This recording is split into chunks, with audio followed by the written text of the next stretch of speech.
Hey guys, how you going? Hope you're all doing very well. This afternoon I'm going to be doing another movie review for you all, so hopefully you find this one interesting. This movie is a action film from Norway, Norwegian language English subs, released in the year 2025, directed by ViewWorldCinema, and this film is called Troll 2. So Troll 2 takes place a few years after the events of the first film. The first film, this troll come loose with Norse mythology, and he basically did a lot of destruction, and now in the second film we have a troll that is under experiments in a very highly secretive facility. So the woman from the first film, she's actually in this movie as well, and she gets told about the experiments. She thinks it's very horrible and it's very risky, and that feeling of risk is actually justified because now the troll has broken free of this facility and he's on a rampage. Now this monstrous rampage is caused by a lot of anger, and now this main character has to try and figure out what that anger is and try and find a way to stop this path of destruction. So whether or not she can is something you're going to have to find out for yourself, because that's as far as I'm going with my synopsis. Now my thoughts on Troll 2.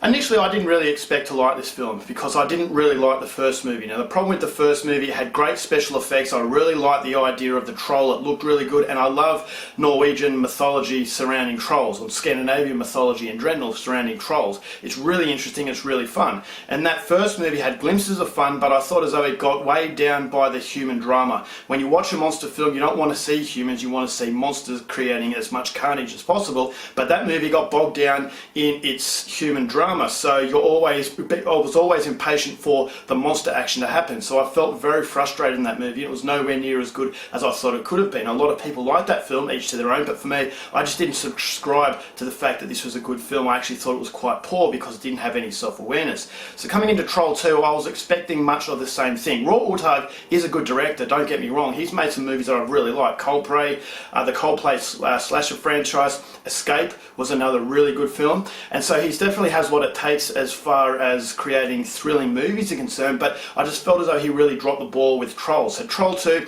I thought this is a sequel. It's obviously cashing in off the success of the first film, so it's going to recycle exactly what the first film did. So when it came out on Netflix, I thought, why not give this a shot with no expectations whatsoever. I actually came away from Troll 2 liking it quite a bit. In fact, I would say that this is better than the first film, which is a very unpopular opinion because a lot of people didn't like this movie, and they said it was nowhere near as good as the first, whereas I actually felt as though it was the complete opposite. And the first movie was nowhere near as good as this film because Troll 2 had a lot more self-awareness. It didn't have as much human drama in it as the first film did, and so you do have a lot more carnage. So you go into a Godzilla film, you want to see Godzilla. You don't want to see human drama, and so the self-awareness in this movie was more present, therefore I enjoyed it a lot more. I thought the movie had a little bit of humour thrown in there, so it's a much more light-hearted feel, and I thought that a movie of this nature needs that light-heartedness because it's not going to take itself too seriously. It's supposed to be really entertaining.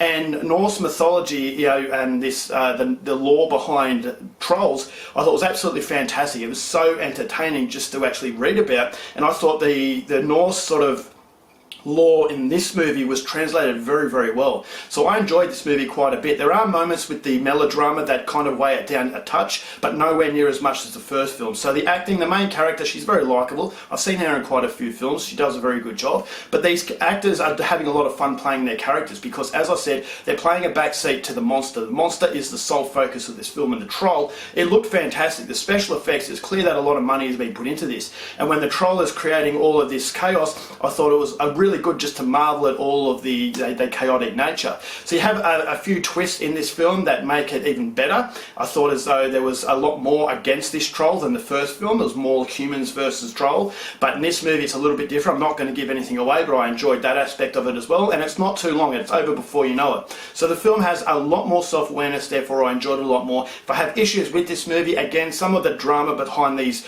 humans, I thought because the humans play a back seat in this film, the overall drama between each other, it didn't really work. I just got a little bit impatient, but not as impatient as the first film.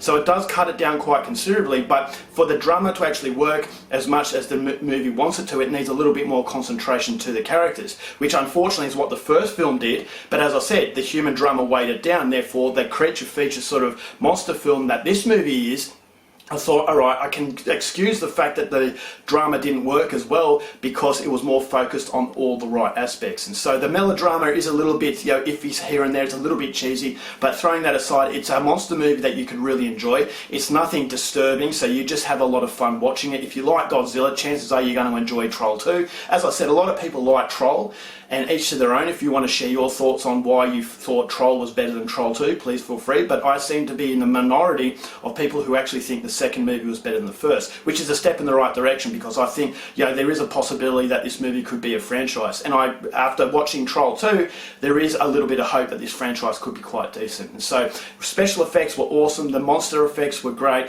the carnage was excellent, and the lore behind trolls in this part of the world was fascinating. And so you have a lot of fun watching it. If you go in there with the right expectations, I'm sure Troll 2 is going to appeal to you. I'm going to give this film 3 stars.